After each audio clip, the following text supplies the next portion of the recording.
Bismillahirrahmanirrahim. Assalamualaikum warahmatullahi wabarakatuh. Perkenalkan, nama saya Muhammad Yusuf Fauzi. Saya dari TI 4208 dengan NIM 12011184175. Nah, hari ini saya akan menjelaskan tentang analisis korelasi yang berdasarkan dari ujian akhir semester mata kuliah Statistika Industri nomor 2. Oke, kita langsung lanjut saja. Nah, sebelumnya saya akan menjelaskan dulu apa itu analisis korelasi. Nah, korelasi ini merupakan istilah yang biasa digunakan untuk menggambarkan ada tidaknya hubungan suatu hal dengan hal lain. Secara sederhana, memang seperti itulah pengertian korelasi. Analisis korelasi adalah suatu cara atau metode untuk mengetahui ada atau tidaknya hubungan linear antar variabel. Apabila terdapat hubungan, maka perubahan-perubahan yang terjadi pada salah satu variabel X akan mengakibatkan terjadinya perubahan pada variabel lainnya atau Y. Istilah tersebut dikatakan istilah sebab akibat, dan istilah tersebut menjadi ciri khas dari analisis korelasi. Analisis korelasi seringkali digunakan untuk menyatakan derajat kekuatan hubungan antara dua variabel. Dengan mengetahui hubungan antar dua variabel, kita bisa mendeskripsikan bagaimana gambaran yang lebih bermanfaat dari data-data yang kita miliki. Oke, kita langsung lanjut ke soalnya. Nah, ini adalah soalnya. Apakah mobil yang lebih berat benar-benar menggunakan lebih banyak bensin? Misalkan sebuah mobil dipilih secara acak jika X adalah bobot mobil dalam ratusan pon dan Y adalah konsumsi bensin dalam mil per galon atau MPG. Informasi berikut ini didasarkan pada data yang diambil dari laporan konsumen secara acak. Nah, ini adalah tabelnya ya. Ada X dan ada Y. Ini ada datanya. Ini ada 8 data ya. Lalu pertanyaannya adalah A. Buatlah sebuah scatter plot antara variabel X dan Y. Yang B. Hitunglah korelasi sampel antara variabel X dan Y. Yang C. Hitunglah estimasi untuk intercept A dan slope B menggunakan metode least square. Lalu D. Apakah hipotesis 0 yang menyatakan tidak ada pengaruh X terhadap Y akan ditolak pada tarafnya 5%. Lalu yang E. Tentukan proporsi variasi pada variabel Y yang dapat dijelaskan oleh garis regresi yang dibangun. Kita langsung menuju ke jawaban yang A, yaitu membuat scatter plot antara variabel X dan Y ya. Nah, scatter plot ini atau diagram pecah digunakan untuk menunjukkan hubungan antara dua variabel melalui sebuah tampilan visual. Nah, bisa lihat di sini adalah hubungan linear negatif. Nah, saya membuat ini itu dari Excel ya. Jadi kita tinggal masukkan data ini ke Excelnya dan akan otomatis terbuat di scatter plotnya. Lalu yang B itu adalah kita harus menghitung korelasi sampel antara variabel X dan Y ya. Menghitung korelasi sampel. Nah, ini dia. Jadi sebelum membuat tabel regresi linear, kita harus mencari X barnya dulu atau rata-rata X dan rata-rata Y-nya. Nah, ini kita tinggal menjumlah XI-nya ini lalu dibagi dengan total XI-nya. XI-nya kan ada 8 ya. Ditambah per 8 hasilnya 37,38 dan sama dengan Y-nya juga dari YI, hitung hasilnya adalah 20,88. Lalu kita buat tabel regresi linearnya. Nah, di sini ada XI min X bar ya. Jadi kita tinggal mengurangi dari XI ini 27 dikurangi dengan 37,38 dan seterusnya.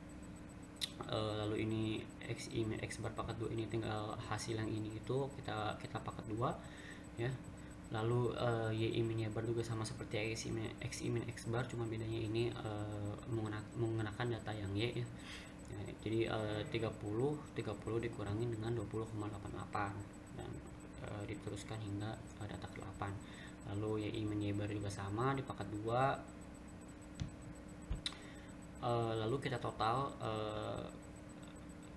total dari X min X bar pangkat 2 ini, terus kita total juga Y min Y bar pangkat 2 ini, hasilnya 171,88 dan 86,88. Lalu kita mencari R-nya. Nah, R ini adalah koefisien korelasi Pearson. Rumusnya adalah R sama dengan sigma I dari 1 menuju N XI min sigma X YI min sigma Y per akar dari sigma I dari 1 menuju N XI min sigma X pangkat 2 sigma I dari 1 menuju N YI min sigma Y pangkat 2. Nah, lalu ditemukan min 427,63 per akar 711,88 kali 286,88 dan hasilnya adalah minus 0,95. Nah, nilai korelasi ini mendekati minus 1. Maka ini menjadi indikasi awal bahwa terdapat hubungan linear negatif sangat kuat antara X dan Y. Nah, ini kan tadi kan linear negatif ya. Lumayan negatif. Kita lanjut ke poin C ya. Poin C itu adalah menghitung estimasi untuk intercept A dan slope B menggunakan metode least square. Oke, least square ya. Jadi caranya itu tinggal kita rumus dari slope atau B itu adalah Y per XI min sigma X pangkat 2. Jadi kita tinggal masukin aja Y nya kan tadi udah ketemu ya, min 427,63 per XI min sigma X kan tadi juga udah ada ya, udah kita hitung juga 711,88 di tabel regresi linear kan udah ada ini juga udah ada, dan hasilnya itu adalah minus 0,60.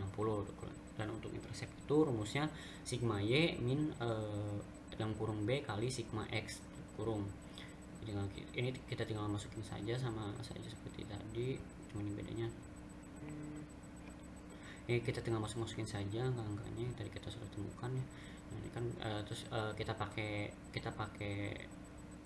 data slope yang tadi kita hitung, hasilnya itu adalah 43,33 dan Y sama dengan 43,33 tambah minus 0,60 X. Oke, kita lanjut ke jawaban yang D. Apakah hipotesis 0 yang menyatakan tidak ada pengaruh X terhadap Y akan ditolak pada taraf nyata 5%? Oke, kita langsung ke D. Oke, nah jadi langkah awal itu untuk menjawab poin D itu adalah dengan kita tentukan dulu H0 nya apa. H0 itu di sini adalah P sama dengan 0 atau tidak ada pengaruh X terhadap Y. Lalu langkah kedua adalah menentukan H1 nya, yaitu P tidak sama dengan 0, berarti ini adanya pengaruh X terhadap Y. Lalu langkah selanjutnya adalah statistik uji. Kita menggunakan uji T. Nah, untuk rumus uji T itu adalah R akar N min 2 per akar T min R pangkat 2. Nah, ini kita tinggal masukin saja ya. Minus 0,9 kan tadi udah ketemu ya, R nya minus 0,95. Minus 0,95 akar 8 min 2 ya, kan tadi data ada 8 ya, minus 2 per akar 1 min akar 1 dikurangin min 0,95 pangkat 2. Terus ditemukan minus 2,327 per 0,312 sama dengan minus 7,45. Nah, setelah itu kita tentukan daerah kritis dan kriteria ujinya. Tadi kan taraf nyatanya kan 5% ya, berarti 0,05. Nah, terus untuk formula V-nya itu adalah N-2. N itu berarti jumlah data dari jumlah datanya kan ada 8 ya, 8 min 2 berarti 6. Oke, terus kita lihat dari tabel T itu hasilnya adalah 2,446. Nah, lalu kriteria ujinya berarti tolak H0 jika F lebih dari sama dengan 2,446, lalu terima H0 jika F kurang dari minus 2,446. Nah, lalu langkah yang terakhir adalah kesimpulannya, ternyata F sama dengan minus 7,45, itu kurang dari 2,446, sehingga terima H0 pada tarafnya 5%, cukup bukti untuk mengatakan bahwa tidak ada pengaruh X terhadap Y gitu. Kita lanjut lagi poin E. Sebentar, poin E itu pertanyaannya apa ya? Tentukan proporsi variasi pada variabel Y yang dapat dijelaskan oleh garis regresi yang dibangun. Oke. Berarti kita harus membuat tabel terlebih dahulu ya. Jadi ini ada tabel ada XI, YI, Y rataan, Y estimasi, SST, SSR, dan SSE. Nah, jadi saya akan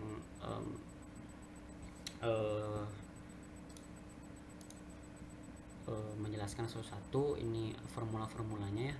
Nah, untuk Y rataan ini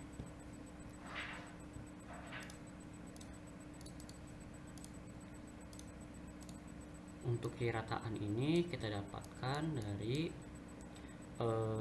Y bar atau rata-ratanya Y bar. Nah, untuk Y estimasi ini untuk rumus dari Y estimasi itu adalah Y sama dengan A plus BX. Oke. Lalu untuk rumus SST nya itu adalah Y min Y rataan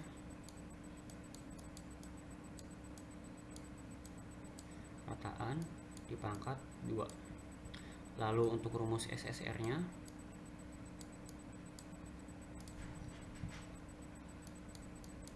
Y rataan minus Y estimasi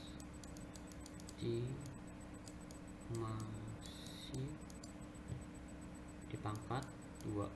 Oke. Lalu untuk SSE nya adalah total dari SST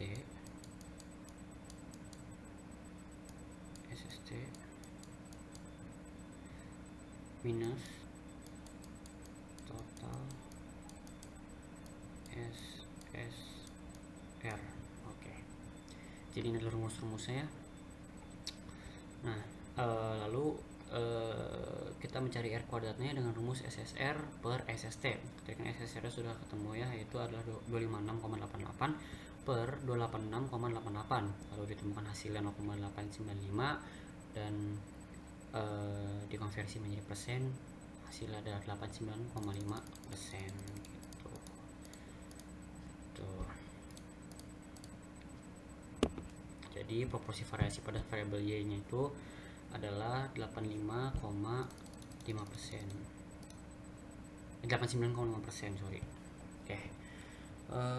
Oke, saya akhiri cukup sampai di sini. Untuk kurang lebihnya mohon maaf. Wassalamualaikum warahmatullahi wabarakatuh.